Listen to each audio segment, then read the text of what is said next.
le Front populaire.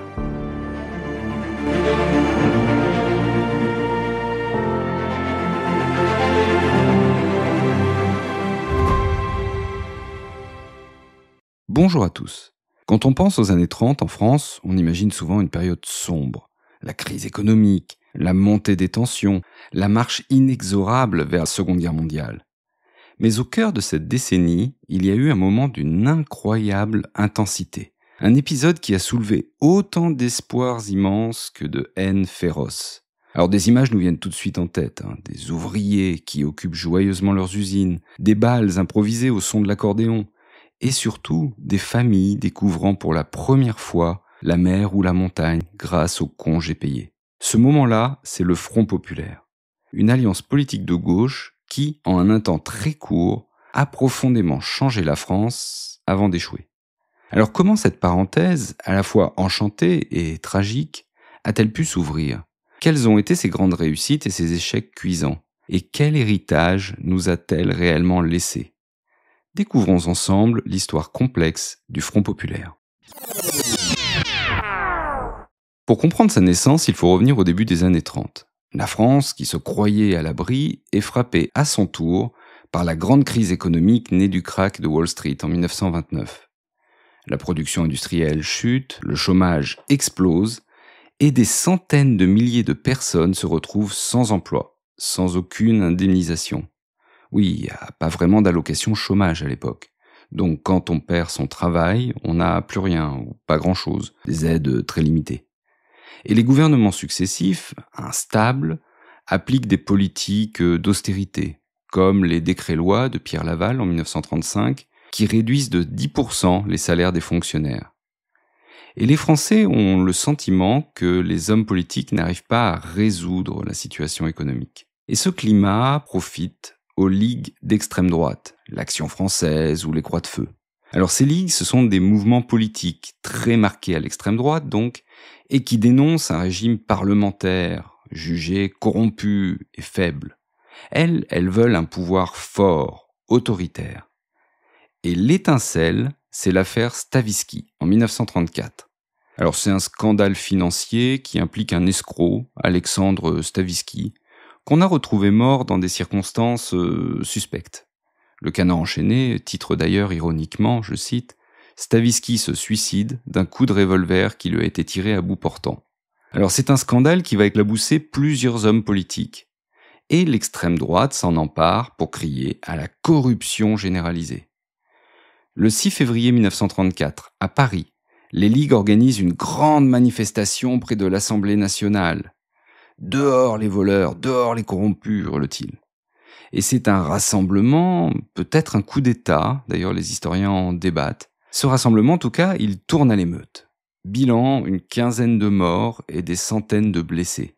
Pour toute la gauche, le message est clair. C'est une tentative de coup d'État fasciste. Alors on a des précédents en Europe. Il y a la marche sur Rome de Mussolini en 1922, et plus proche, l'arrivée d'Hitler au pouvoir. Alors lui, il n'est pas arrivé à la suite d'un coup d'État, mais par des alliances politiques. Mais sa prise de pouvoir s'est suivie de la perte des libertés et de la mise en place du Troisième Reich. C'est donc un choc, ce 6 février 1934, qui provoque un sursaut républicain. Alors jusque-là, elles étaient profondément divisées, les forces de gauche. Maintenant, elles comprennent qu'elles doivent s'unir. Le 12 février, à Paris, une chose totalement impensable, quelques semaines plus tôt, on voit les cortèges socialistes de la SFIO. Alors la SFIO, c'est la section française de l'Internationale ouvrière. Bon, pour faire vite, c'est un peu l'équivalent du Parti socialiste actuel. Et les cortèges du Parti communiste français, le PCF, deux partis ennemis jurés depuis le congrès de Tours de 1920, et donc ces deux cortèges finissent par fusionner sous la pression de la base. Un pacte d'unité d'action est signé en juillet 1934. Alors c'est une nouvelle stratégie qui est aussi encouragée de l'extérieur par Moscou, qui face à la menace de l'Allemagne nazie, pousse les partis communistes à s'allier avec les autres forces antifascistes. On a donc deux partis, SFIO et PCF, qui vont être rejoints par un troisième, le Parti radical, ainsi que par des intellectuels comme Paul Langevin, Paul Rivet ou encore le philosophe Alain, qui fondent le comité de vigilance des intellectuels antifascistes. Et le baptême de cette nouvelle alliance a lieu le 14 juillet 1935. 500 000 personnes qui défilent à Paris et prête serment de rester unis pour, je cite, « donner du pain aux travailleurs, du travail à la jeunesse et au monde entier la grande paix humaine ». Le Front populaire est né, et un programme commun est élaboré avec un slogan simple, le pain, la paix, la liberté. Alors, un programme qui reste volontairement modéré pour ne pas effrayer les classes moyennes, c'est la base électorale des radicaux. Et c'est donc cette alliance et ce programme commun qui est présenté aux électeurs.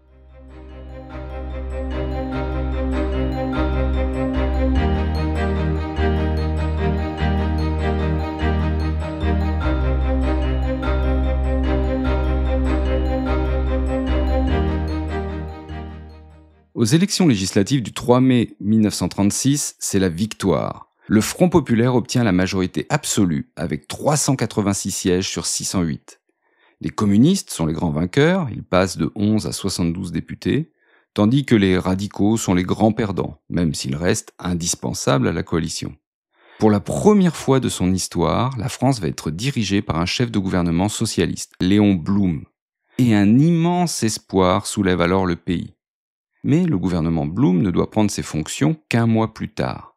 Alors là, impatients, les travailleurs déclenchent spontanément un mouvement de grève d'une ampleur sans précédent. Oui, des grèves avant que le gouvernement soit institué. Ces grèves partent des usines d'aviation du Havre et de Toulouse, il va gagner la métallurgie parisienne, puis il s'étend à tous les secteurs. Ce sont les fameuses grèves avec une grande nouveauté, l'occupation d'usines. On y organise des bals, on joue aux cartes. La philosophe Simone Veil écrit « Cette grève est elle-même une joie pure ». Il y avait des soirées, il y avait sur la place publique, il y avait de la musique, on dansait, tout le monde se réjouissait. Mais pour le patronat et la bourgeoisie, cette vague de grève déclenche une grande peur sociale. Pour la première fois, des patrons sont contraints de dialoguer avec leurs ouvriers. Henri Vieilledent, qui est un ouvrier serrurier de l'époque, il raconte son face-à-face avec son patron qui ne lui avait jamais adressé la parole. Je cite, « Il était pâle, ses lèvres trahissaient l'émotion. Messieurs, votre action ne me surprend pas, nous vivons une période de trouble. » Le gouvernement de Front populaire est constitué. Et donc, c'est sous la pression des milieux d'affaires, qui sont effrayés par une possible contagion révolutionnaire, que le gouvernement Blum, qui est à peine investi, va réunir patronat et syndicats à l'hôtel de Matignon. Le 8 juin 1936 sont signés les fameux accords de Matignon.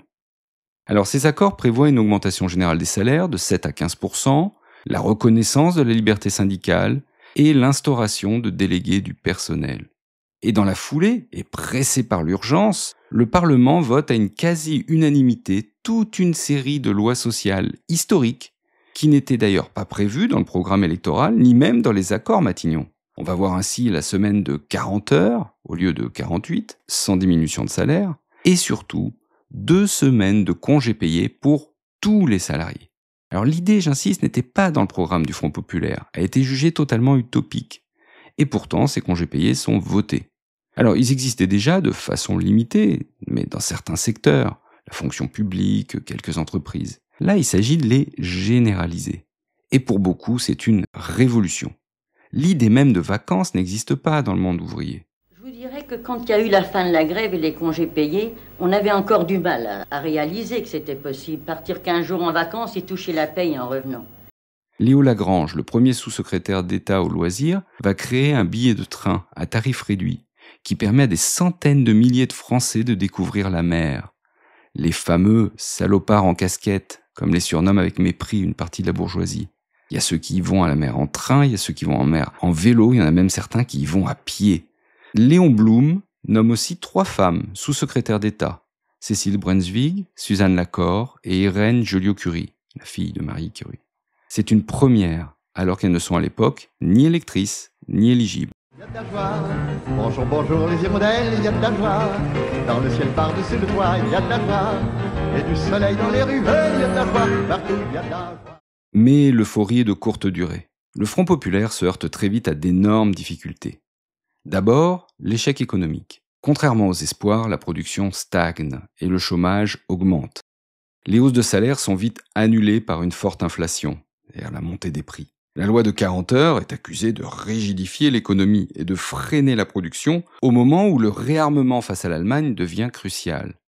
Enfin, la fuite des capitaux à l'étranger oblige le gouvernement à dévaluer le franc, c'est-à-dire à en baisser sa valeur, en septembre 1936, ce qui est perçu comme un aveu d'échec.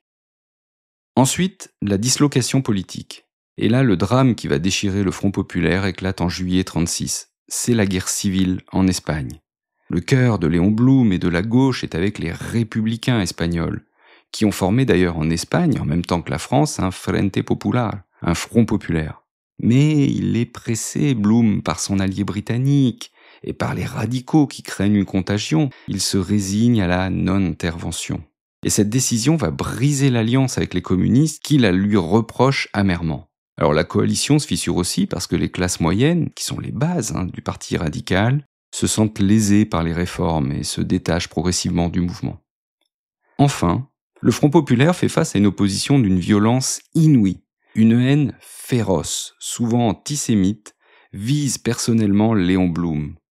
Le slogan « Plutôt Hitler que Blum » circule. On a des campagnes de calomnie abjectes qui vont pousser le ministre de l'Intérieur, Roger Salengro, au suicide en novembre 1936.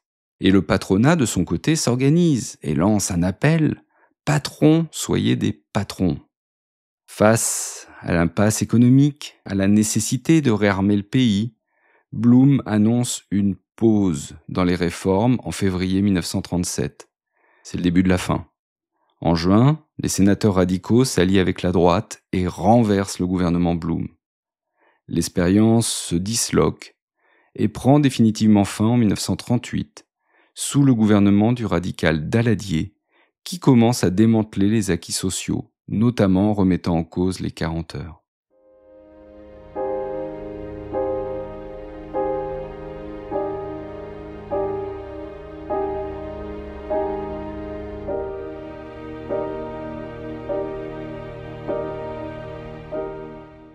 L'expérience en elle-même n'aura duré qu'1 an, mais son héritage est immense et complexe. Alors politiquement et économiquement, le Front populaire est un échec. Il n'a pas su garder le soutien des classes moyennes, n'a pas résolu la crise, n'a pas empêché la marche à la guerre. Il a eu aussi ses points aveugles. Il n'a pas accordé le droit de vote aux femmes. Alors ça, c'est surtout à cause de l'hostilité du Sénat.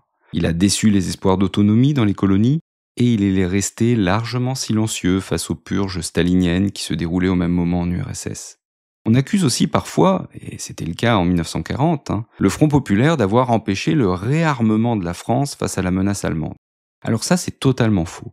En effet, dès septembre 1936, le gouvernement du Front populaire adopte un vaste programme de réarmement sur 4 ans, avec un budget ambitieux qui dépasse même les demandes initiales de l'état-major militaire. Alors c'est sous l'impulsion notamment d'Édouard Daladier, qui est à l'époque ministre de la Défense. Le réarmement s'intensifie, avec la modernisation de l'armée de terre, la création de sociétés nationales d'armement et le développement de l'aviation militaire. C'est d'ailleurs toutes ces dépenses qui entraînent la pause dans les réformes engagées, cette pause qui n'a pas toujours été comprise par les milieux populaires. En fait, c'est surtout socialement et culturellement que le Front populaire a marqué une étape capitale.